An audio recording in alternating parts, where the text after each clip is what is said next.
आचार्य द्रोणाचार्य पांडव तथा कौरव राजकुमारों को अस्त्र शस्त्र की विधिवत शिक्षा प्रदान कर रहे थे।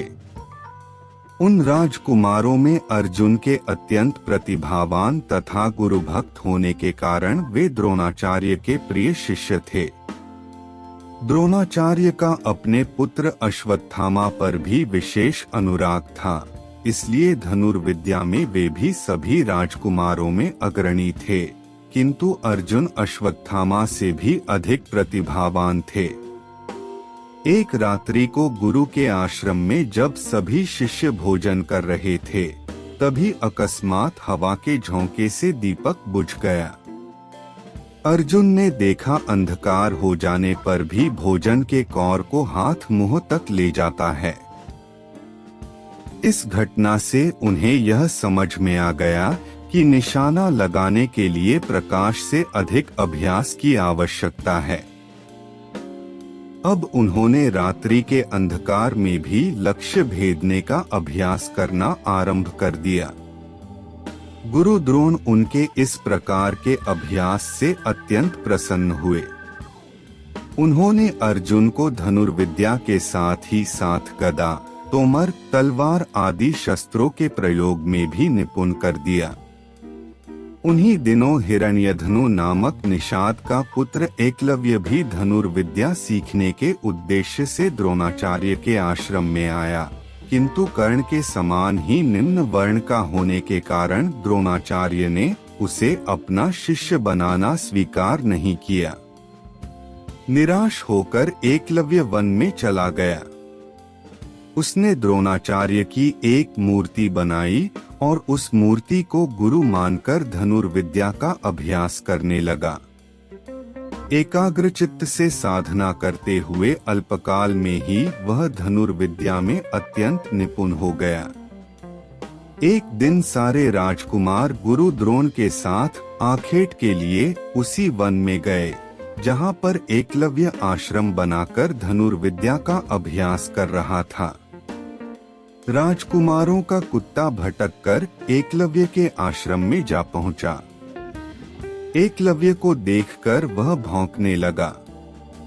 इससे क्रोधित होकर एकलव्य ने उस कुत्ते पर अपना बाण चलाकर उसके मुंह को बाणों से भर दिया।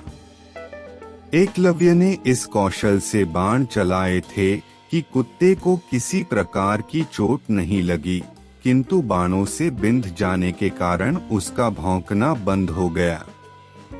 कुत्ते के लौटने पर जब अर्जुन ने धनुर्विद्या के उस कौशल को देखा तो वे द्रोणाचार्य से बोले, हे गुरुदेव, इस कुत्ते के मुंह में जिस कौशल से बाण चलाए गए हैं, उससे तो प्रतीत होता है कि यहाँ पर कोई मुझसे भी बड़ा धनुर्धर रहता है।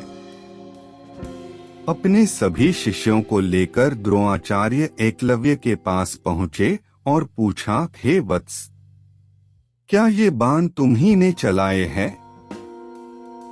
एकलव्य के स्वीकार करने पर उन्होंने पुनः प्रश्न किया, तुम्हें धनुर्विद्या की शिक्षा देने वाले कौन हैं? एकलव्य ने उत्तर दिया, गुरुदेव, मैंने तो आपको ही गुरु स्वीकार करके धनुर्विद्या सीखी है। इतना कहकर उसने द्रोणाचार्य को उनकी मूर्ति के समक्ष ले जाकर खड़ा कर दिया। द्रोणाचार्य नहीं चाहते थे कि कोई भी अर्जुन से बड़ा धनुर्धारी बन पाए। वे एकलव्य से बोले, यदि मैं तुम्हारा गुरु हूँ तो तुम्हें मुझको गुरुदक्षिणा देनी होगी। एकलव्य बोला, गुरुदेव, गुरुदक्षिणा के रूप में आप जो भी मांगेंगे मैं देने के लिए तैयार हूँ। इस पर द्रोणाचार्य ने एकलव्य से गुरुदक्षिणा के रूप में उसके दाहिने हाथ के अंगूठे की मांग की। एकलव्य ने सहर्ष अपना अंगूठा काटकर द्रोणाचार्य के चरणों में समर्पित कर दिया।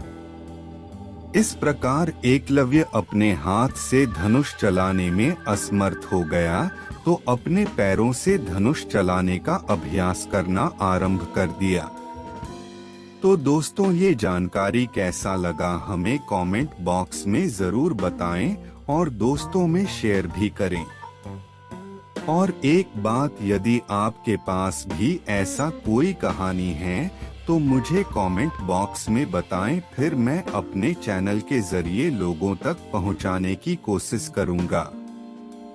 धन्यवाद।